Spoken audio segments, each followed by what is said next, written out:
একটি টেবিলে রাখা 500 গ্রাম ভরের একটি বইয়ের উপর কার্যকরী বল দেওয়া আছে কত এখানে 4.88 নিউটন।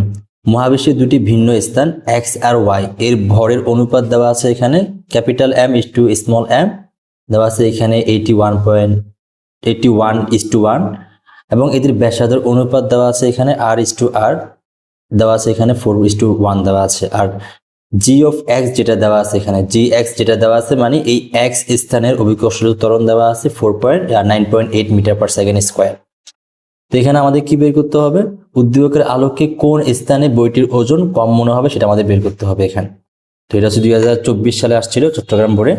তো আমরা এই কোশ্চেনটা ভালো মতো দেখি। এখানে আমাদের বলা হচ্ছে যে কি যে মহাবিশ্বের দুইটা ভিন্ন স্থানের কথা। তো মনে করো তোমার কাছে কি যে তোমার সাপোজ মনে করো এটা হচ্ছে মহাবিশ্ব, ঠিক আছে। মহাবিশ্বের দুইটা ভিন্ন স্থান, একটা মনে করো এখানে এক্স স্থান, এখানের মধ্যে কিছু একটা এখানে গ্রহটাও কিছু একটা আছে, আর এটা মনে করো তোমার কাছে এখানে ওয়াই স্থান, এখানে মনে করো আরেকটা গ্রহ ভিন্ন একটা গ্রহ দেওয়া আছে, ঠিক আছে। একটা মহাবিশ্বের একটা এক্স স্থান আরেকটা হচ্ছে ওয়াই স্থান। তো এখন মনে করো যে এই এক্স স্থান, এটাকে জুম করে নিই এখানের মধ্যে। তো এক্স স্থানে আমরা একটা বস্তু রাখছি, এটা মনে করো আমাদের সেই বস্তুটা এখানের মধ্যে, এটা হচ্ছে আমাদের সেই বস্তুটা। তো এই বস্তুটা আমরা এক্স স্থানেও রাখছি, আবার একই বস্তু আমরা কোথায় রাখবো এনে আমরা এটাকে ওয়াই স্থানেও রাখবো। তো কোন জায়গার মধ্যে বেশি ওজন ওইটা আমাদের বের করতে হবে। তো আসলে কাহিনীটা কি এটা আমরা একটু বুঝি। এখানে আসলে কাহিনীটা এখানের মধ্যে কি, এখানে আমি এটা এক্স স্থানেও রাখলাম আর ওয়াই স্থানেও রাখলাম। এখন বস্তুর ভর যেটা, ভরটা তো আর চেঞ্জ হবে না। বস্তুর ভর বলতে কি বোঝায়, এই বস্তুর মধ্যে কি পরিমাণ উপাদান আছে ওইটা বোঝায়।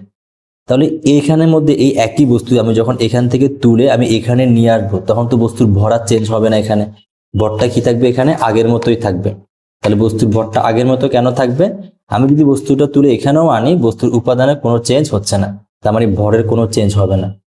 বাট ওজন যেটা আমরা জানি সেটা হচ্ছে ওজন হচ্ছে একটা অভিকর্ষজ বল, যেটা আমরা এফ জি, আর এফ জি মানে কত এখানের মধ্যে এম জি, ঠিক আছে। তো এম তো চেঞ্জ হচ্ছে না, কিন্তু যেহেতু দুইটা ভিন্ন স্থান, এটা একটা এক্স উপগ্রহ আর এটা আরেকটা উপগ্রহ, যেহেতু দুইটা ভিন্ন স্থান তাহলে এখানের মধ্যে এখানে অভিকর্ষজ ত্বরণ একরকম হবে আর এখানে অভিকর্ষজ ত্বরণ আরেক রকম হবে। যখন তুমি ওজনটা বের করতে যাবা, ওজন যেই কথা মহাকর্ষ বল একই কথা, এটা হচ্ছে এম জি। এখন এম এর মান তো সেম, বাট এই জি এর মান যদি চেঞ্জ হয়ে যায় তাহলে ওজনটা চেঞ্জ হয়ে যাবে। তাহলে এখানে মেইন কাহিনী হচ্ছে আমার এই জায়গায় জি এর মানটা জানতে হবে আর এই জায়গার মধ্যে জি এর মানটা জানতে হবে। যদি আমি দোনো জায়গায় জি এর মানটা বের করতে পারি তাহলে আমরা বের করতে পারবো কোথার মধ্যে মানে কোন জায়গায় ওজন বেশি, এক্স স্থানে ওজন বেশি নাকি ওয়াই স্থানে ওজন বেশি। এখন আমরা মারামারি করবো এখানের মধ্যে এই জি এর মানটা বের করার জন্য। যদিও জি অফ এক্স আমাদের কাছে দেওয়া আছে, এক্স স্থানেরটা দেওয়া আছে 9.8 মিটার পার সেকেন্ড স্কোয়ার। এখন যেহেতু দেওয়া আছে 9.8, তার মানে এটা হচ্ছে পৃথিবী, এটা আমরা ভালো মতো বুঝতেই পারতেছি এখানে। আর বাকি এটা আমাদের কাছে এখানে দেওয়া নাই, এটাকে আমরা ধরে নিচ্ছি যে এখানে অভিকর্ষজ ত্বরণ যেটা হবে এটা হচ্ছে জি অফ ওয়াই। এখন আমাদের এটাই বের করতে হবে, ঠিক আছে। তো এখন আমরা আরেকটা সূত্র জানি, সেটা হচ্ছে যে কি যে এটা একটা গ্রহ, মনে করো এটা একটা গ্রহ। এই গ্রহের ব্যাসার্ধ কত, ব্যাসার্ধ মনে করো এখানের মধ্যে আর, আর এই গ্রহের ভর যেটা, ভরটা মনে করো ক্যাপিটাল এম। তাহলে এই গ্রহ যেটা দেওয়া আছে এই গ্রহের ব্যাসার্ধ হচ্ছে আর, আর ভর হচ্ছে ক্যাপিটাল এম। তাহলে অভিকর্ষজ ত্বরণের সূত্র যেটা ওইটা আমরা কি জানি, G M divided by R square. এখন যদি বলো যে এই সূত্র কোত্থেকে আসছে, তো এই সূত্র কোত্থেকে আসছে এখানে একটু দেখো যে সূত্র কোত্থেকে আসছে। এখানের মধ্যে ধরো তোমার কাছে একটা গ্রহ দেওয়া আছে, ঠিক আছে, আর এই গ্রহের উপরে ছোট্ট একটা বস্তু আমি রাখছি। তা আমরা কি জানি, এই বস্তুর ভর যদি এম পরিমাণ হয় তাহলে এই বস্তুটাকে কি বলে নিচের দিকে টান দিবে, পৃথিবী। এটা আমরা জানি, পৃথিবী যেই বলে টান দিবে ওইটা হচ্ছে এম জি বলে টান দিবে, ঠিক আছে। আবার আমরা নিউটনের আরেকটা সূত্র আছে না, মহাকর্ষীয় সূত্র, যে মনে করো তোমার কাছে এই একটা বস্তু আর এই হচ্ছে আরেকটা বস্তু, এটা মনে করো তোমার কাছে m1, এটা হচ্ছে m2, এদের মধ্যবর্তী দূরত্ব মনে করো এখানের মধ্যে r। তো নিউটনের মহাকর্ষের সূত্রটা কি ছিল, এই দুইটা বস্তুর মধ্যে কি বল কাজ করবে, আকর্ষণ বল। আর ওই আকর্ষণ বলটা এখানের মধ্যে যেটা সেটা হচ্ছে যে কি G is m1 m2 divided by r square, ঠিক আছে। তো এখন ভালো মতো দেখো এই দুইটা সূত্র আমরা কিভাবে মিক্স করি। এখানের মধ্যে এই বস্তুটা আমি কোথায় রাখছি, পৃথিবীর উপরে রাখছি, ঠিক আছে। এই বস্তুটা আমি পৃথিবীর উপরেই রাখছি। তো যখন পৃথিবীর উপরে রাখবো তখন পৃথিবী, আমরা যেটা জানি সেটা হচ্ছে পৃথিবী এই বস্তুর উপরে কি পরিমাণ বল প্রয়োগ করবে, এম জি বল প্রয়োগ করবে। এটা হচ্ছে আমাদের কথা অনুসারে। আবার নিউটনের কথা যেটা, সেটা হচ্ছে যে কি মহাকর্ষীয় সূত্র, এই একটা বস্তু এই একটা বস্তু, তাহলে এদের মধ্যবর্তীও তো একটা বল, আকর্ষণ বল কাজ করবে নিউটনের সূত্র অনুসারে। এটা হচ্ছে আমাদের একটা বস্তু, এটা হচ্ছে ক্যাপিটাল বস্তু, এদের মধ্যবর্তী দূরত্ব সেন্টার টু সেন্টার যেটা, এটা প্রায় এই যে বড় বস্তু যেটা দেওয়া আছে ওই বড় বস্তুর ব্যাসার্ধের সমান। তাহলে আমরা বলতে পারি যে কি এদের মধ্যবর্তী দূরত্ব হচ্ছে এখানের মধ্যে আর। আবারও খেয়াল করো, এখানের মধ্যে এই যে তোমার কাছে একটা ছোট্ট বস্তু দেওয়া আছে, ঠিক আছে, আর তার নিচে কি দেওয়া আছে, একটা বড় বস্তু দেওয়া আছে, ঠিক আছে। এই ছোট্ট বস্তুটাকে একটু উপরে করে নিয়ে আসি এখানে। এখন এই দুইটা মধ্যবর্তী দূরত্ব যেটা সেন্টার টু সেন্টার দূরত্ব যেটা, এটা কিসের সমান দেখো তো এখানের মধ্যে, এটা এই যে বড় বস্তু যেটা দেওয়া আছে এখানের মধ্যে, এই বড় বস্তুর ব্যাসার্ধের সমান না? এখানে হালকা একটু বেশি আছে, ওইটা প্রায় নগণ্য, কারণ এই পৃথিবী তো অনেক বড়, তার তুলনায় বস্তু তো অনেক ছোট। তাহলে আমাদের এই পৃথিবীর ব্যাসার্ধের সাপেক্ষে এই যে ব্যাসার্ধ যেটা দেওয়া আছে এটা প্রায় নগণ্য, এটা কাউন্ট না করলেও চলবে, ঠিক আছে। তা আমরা এখানের মধ্যে বলতে পারি যে এই বস্তু আর এই বস্তুর মধ্যবর্তী দূরত্ব কত, এখানে আর, ঠিক আছে। তো এখানে দূরত্ব হচ্ছে যে আর, আর এটা ছোট বস্তু সেজন্য এর ভর দিলাম স্মল এম, এটা যেহেতু বড় বস্তু ওর ভর দিলাম ক্যাপিটাল এম। এখন নিউটনের এই সূত্র অনুসারে আমরা কি বলতে পারি, আমরা কি বলতে পারি না, এদের মধ্যে যে আকর্ষণ বল যেটা, ওইটা হচ্ছে যে G small M capital M divided by R square. এখান থেকে আমরা জানি যে ওই আকর্ষণ বলটা কত, এম জি। তার মানে এখন আমরা কি বলতে পারি, আমরা কি বলতে পারি যে এখানের মধ্যে এই যে এম জি যেটা, এটা আসলে এটার সমান। তাহলে এখানে কত আসবে, G small M capital M divided by R square.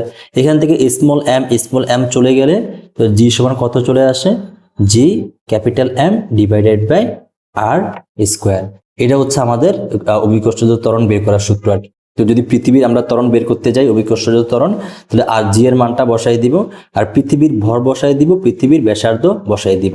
তো সেম আমরা এখানের মধ্যে কি কাজ করছে, এই যে এই গ্রহ যেটা দেওয়া আছে, এটা মনে করো এক্স গ্রহ, এই এক্স গ্রহের ব্যাসার্ধ দেওয়া আছে এখানে আর ভর দেওয়া আছে এখানে এম। তাহলে এক্স গ্রহের গ্র্যাভিটি যেটা অভিকর্ষজ ত্বরণ, ওইটা কত আসবে এখানে, ওইটা হবে এখানে ক্যাপিটাল আর স্কোয়ার, ঠিক আছে। এটা হচ্ছে আমাদের কাছে এই গ্রহের কি অভিকর্ষজ ত্বরণ।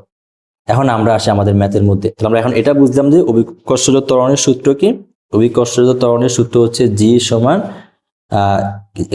এখানে ক্যাপিটাল জি, এখানে M divided by capital R square, যেখানে এটা হচ্ছে মহাকর্ষীয় ধ্রুবক, আর এই এম হচ্ছে ওই গ্রহটার ভর, যে গ্রহের জন্য অভিকর্ষজ ত্বরণ বের করব, আর আর হচ্ছে ওই গ্রহের ব্যাসার্ধ। এখন আমাদের ম্যাথের মধ্যে মেইনলি কি নিয়ে কাজ করতে হবে, আমাদের জি নিয়ে কাজ করতে হবে। এখন আমরা ওই জি এর দিকেই চলে যাই। আমাদের কি কি দেওয়া আছে, একটা এক্স স্থান আর একটা ওয়াই স্থান। তো এটা হচ্ছে আমাদের কাছে এক্স স্থান, আর এটা মনে করো এটা হচ্ছে ওয়াই স্থান। এক্স স্থানের ভর যেটা, এটা একটু বড় করে দিই, এটা বড় আকারে দেওয়া আছে, এটা ছোট মনে করো। এখন এটার ভর যেটা, এটার ভরটা ক্যাপিটাল এম দিলাম, এটার ভরটা স্মল এম। এটার ব্যাসার্ধ যেটা, ওইটাকে আমরা দিলাম এখানের মধ্যে ক্যাপিটাল আর এটার ভর যেটা, ওইটাকে আমরা নাম দিলাম স্মল আর। প্রশ্ন মতে এই যে capital M is to small M কত দেওয়া আছে ওখানে, এটা দেওয়া আছে তোমার কাছে এখানের মধ্যে এই যে 81 ইস টু কত 1, ঠিক আছে। তাহলে এখানে এটা আমাদের কাছে দেওয়া আছে 81 ইস টু 1। তার মানে আমরা বলতে পারি যে M divided by small M is equal 81 divided by 1, ঠিক আছে। এরপর আমাদের ব্যাসার্ধের অনুপাতও দেওয়া আছে। ব্যাসার্ধের অনুপাত কত দেওয়া আছে এখানে, ব্যাসার্ধের অনুপাত যেটা দেওয়া আছে, এটা capital R small R is equal কত 4:1 দেওয়া আছে। তাহলে capital R is to small R is equal 4:1। তাহলে বলতে পারি ক্যাপিটাল আর ইস টু মানে তো ভাগ, তাহলে capital R divided by small R is equal 4/1, যেটা কার সমান, 4-এর সমান। তাহলে আমাদের কাছে এই জিনিসগুলো দেওয়া আছে, ঠিক আছে। আমার এই জায়গার মধ্যে গ্রহের কি জানা আছে, আমাদের অভিকর্ষজ ত্বরণ জানা আছে। ত্বরণটা এখানে কত দেওয়া আছে 9.8, বাট এটারটা আমার কাছে জানা নাই, আমার এটাই বের করতে হবে। এখন আমরা কি জানি, আমরা যেটা জানি সেটা হচ্ছে যে কি যে কোনো একটা গ্রহের যদি আমরা অভিকর্ষজ ত্বরণ বের করতে যাই, মহাকর্ষীয় ধ্রুবক বসাইতে হবে ইনটু ওই গ্রহের ভর ডিভাইডেড বাই কত এখানে গ্রহের ব্যাসার্ধ, ঠিক আছে। তাহলে এক্স এর জন্য কি হবে, এখানে দেখো তো এই এক্স স্থানটার জন্য, এক্স স্থানের জন্য আমরা জি এর এক্স এর অভিকর্ষজ ত্বরণ বের করব। তাহলে এখানে জি আর এক্স এর ভরটা বসাবো, এক্স এর ভর তো ক্যাপিটাল এম ই, আর ডিভাইডেড বাই আর স্কোয়ার, আর মানে ক্যাপিটাল আর দেওয়া আছে এখানে। এবার আমরা এই গ্রহের মধ্যে আসি, যদি এই গ্রহের মধ্যে যাই তাহলে আমাদের যদি ওয়াই স্থানের অভিকর্ষজ ত্বরণ বের করতে চাই, তাহলে এখানে মহাকর্ষীয় ধ্রুবক বসাই দিব, আর এই গ্রহেরটার ভরটা বসাবো যেটা হচ্ছে স্মল এম, ডিভাইডেড বাই ওই গ্রহের ব্যাসার্ধটা বসাই দিব যেটা হচ্ছে স্মল আর স্কোয়ার। এটাকে নাম দাও 1 নং সমীকরণ, এটাকে নাম দাও 2 নং সমীকরণ। এখন একটা কাজ করো, এখানের মধ্যে এই যে 2 নং সমীকরণ যেটা, এই 2 নং সমীকরণটাকে ভাগ করে দাও 1 নং সমীকরণ দ্বারা। তাহলে এখানে 2 নং ভাগ 1 নং, তাহলে 2 নংটা কত, এখানে এই যে এটা ডিভাইডেড বাই কোনটা হয়ে যাবে, এটা হয়ে যাবে। তো G of Y divided by কত, জি অফ এক্স। আর জি অফ মানে জি ওয়াই কত দেওয়া আছে এখানে, G small M divided by small R whole square. আর এখানে তোমার কাছে নিচে কত জি এক্স দেওয়া আছে না, জি এক্স হচ্ছে এটা, এটা কত বসাইতে পারে এখানে, G capital M divided by R whole square. এখন এখান থেকে দেখো তো জি জি তো কাটাকাটি চলে যায়, বাকি তোমার কাছে যেটা এখানের মধ্যে থাকে ওইটা কিন্তু তোমার কাছে এখানে ভয়ানক কি থাকে, এখানে এম থাকে ডিভাইডেড বাই আর স্কোয়ার, নিচে capital M divided by R square. তো এখানটা কাজ করে আমরা নিজেরটা উল্টাই দিই, উল্টাই দিলে কি হবে, এখানে small M divided by R square, আর ক্যাপিটাল আর স্কোয়ার চলে যাবে উপরে, আর ক্যাপিটাল এম চলে আসবে নিচে। এরপর এটাকে আমরা আরেকটু সাজাই লিখি, small M divided by capital M into R divided by small R whole square. এই জায়গার মধ্যে এখন আমরা আমাদের সেই ডাটাগুলো ব্যবহার করব। কি আমরা যেটা জানি সেটা হচ্ছে small M sorry capital M divided by small M is equal কত দেওয়া ছিল, 81 ডিভাইডেড বাই 1। বাট এখানে আমাদের কাছে কি small M divided by capital M, তো আমরা এটাকে উল্টে দিই, একটা কাজ করি আমরা এটাকে উল্টাই দিই, উল্টে দিলে small M divided by capital M 1 চলে যাবে উপরে, 81 চলে আসবে নিচে। তারপর আমাদের কাছে এখানে কারটা লাগবে, এর অনুপাতটা লাগবে না, তাহলে আর ডিভাইডেড বাই আর সমান কত পাইছি আমরা, 4 পাইছি। আর ডিভাইডেড বাই আর সমান 4 এখানে বসাই দিই আমরা, এখানে কত আসবে 1 ডিভাইডেড বাই 81 ইন্টু এখানের মধ্যে 4 ডিভাইডেড বাই 1 হোল স্কোয়ার। ঠিক আছে, এখানে আমাদের কাছে যেটা আসছে সেটা হচ্ছে যে G of Y divided by G of X is equal 1 divided by 81 আর 4 4 16 ডিভাইডেড বাই 1। এখন আমরা এখানে জি অফ জি ওয়াই যেটা পাবো এটা হচ্ছে এখানে 16 divided by 81 into G extra এই পাশে পাঠিয়ে দিছি, গুণ হয়ে যাবে। তো জি এক্স এর মান কিন্তু আমার কাছে দেওয়া আছে, তাহলে জি এক্স এর মান যেটা দেওয়া আছে এটা হচ্ছে এখানের মধ্যে 16 ডিভাইডেড বাই 81 ইন্টু 9.8, এটা আমাদের দেওয়া আছে। ঠিক আছে, 9.8 দেওয়া আছে। এখন এটা এখানে তুমি 16কে 18 দ্বারা ভাগ করে আর যদি 9.8 গুণ করে দাও, তুমি জি ওয়াই এর মান যেটা পাবা সেটা হচ্ছে 1.94 এর কাছাকাছি একটা মান পাবা, এত মিটার পার সেকেন্ড স্কোয়ার। তো সুতরাং আমাদের কাছে যে মানটা যেটা আসছে সেটা হচ্ছে জি অফ ওয়াই সমান 1.94 মিটার পার সেকেন্ড স্কোয়ার। তাহলে আমরা এখন কি জানি, তাহলে আমরা যেটা জানি সেটা হচ্ছে আমাদের এক্স গ্রহ যেটা দেওয়া আছে ওইটারও জি জানা আছে, তাহলে জি এক্স যেটা জানা আছে সেটা হচ্ছে এখানের মধ্যে 9.8 মিটার পার সেকেন্ড স্কোয়ার। তারপর এখানে যেটা দেওয়া আছে আমরা এক্স এরটা এখন ওয়াই এরটাও বের করে নিছি, এটা এক্স, এটা হচ্ছে ওয়াই স্থান, ওয়াই এরটাও বের করে নিছি, ওয়াই এরটা হচ্ছে এখানে আমাদের 1.94 মিটার পার সেকেন্ড স্কোয়ার। এখন তো আমাদের আর বস্তু যেটা দেওয়া আছে, বস্তুটা কিন্তু ভর দেওয়া নাই, একটু ভালো করে লক্ষ্য করো, এখানে বস্তু যেটা দেওয়া আছে ওই বস্তুটার এখানের মধ্যে তোমার কাছে ওজন দেওয়া আছে, ওজনটা হচ্ছে 4.88 নিউটন। এখানে বস্তুর কি দেওয়া আছে, ওজন দেওয়া আছে এখানের মধ্যে। ঠিক আছে, সরি তাহলে ভরই দেওয়া আছে ডিরেক্ট। ঠিক আছে, সরি আচ্ছা, তো এখানে বস্তুর ওজন যেটা দেওয়া আছে বস্তুর ভর, তো এখানে বস্তুর এটা বই দেওয়া আছে নাকি, এখানে বই যেটা দেওয়া আছে ওই বইটার এখানে ভর কত দেওয়া আছে, ওই বইটার ভর দেওয়া আছে এখানে 500 গ্রাম। কত গ্রাম, 500 গ্রাম। 500 গ্রাম বা কত কেজি বলতে পারি, এখানে 0.5 কেজি। ঠিক আছে, আমরা 1000 দ্বারা ভাগ করে দিচ্ছি। তো এখন আমরা এক্স স্থানে যদি আমরা ওজনটা বের করতে চাই, তাহলে এক্স স্থানে ওজন যেটা হবে সেটা হবে ডাব্লিউ এক্স, আর এক্স মানে এম জি, যেহেতু এক্স স্থানে আমরা ওজনটা বের করব তাহলে এক্স স্থানে গ্র্যাভিটিটা বসাই দিব। এম এর মান কত, 0.5, আর এখানে ত্বরণ যেটা দেওয়া আছে এটা হচ্ছে 9.8। এখান থেকে প্রায় তোমার কাছে কত আসবে, এখান থেকে তোমার কাছে এখানে আসবে হলো এটা হচ্ছে যে 4.9 নিউটন, এত নিউটন ওজন আমাদের এই স্থানের মধ্যে। এবার যখন আমরা ওয়াই স্থানে যাব, তো ওয়াই স্থানে গেলে কত হবে, এখানে ভর আর ওয়াই স্থানে ত্বরণটা বসাই দিব। ভর কিন্তু 0.5 আর ওয়াই স্থানে ত্বরণটা কত, এখানের মধ্যে ত্বরণ হচ্ছে 1.94 মিটার পার সেকেন্ড স্কোয়ার।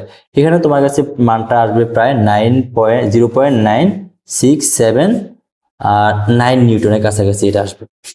অতএব আমরা বলতে পারি যে কি এখানের মধ্যে আমাদের যেহেতু এখানে ওয়াই স্থানের ওজনটা কম আর এখানে এক্স স্থানের ওজনটা কি বেশি। কেন এটা এমনটা হয়েছে?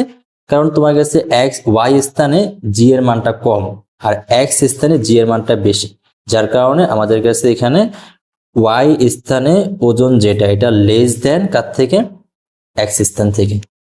তো সুতরাং আমাদের কাছে কোন স্থানে ওজন বেশি বলছিল, তো এখানের মধ্যে আমাদের ওজন বেশি হচ্ছে। আর কোন স্থানে বইটির ওজন কম হবে, অতএব ওয়াই স্থানে বইটির ওজনটা কম হবে আর এক্স স্থানে বেশি হবে। বুঝছো?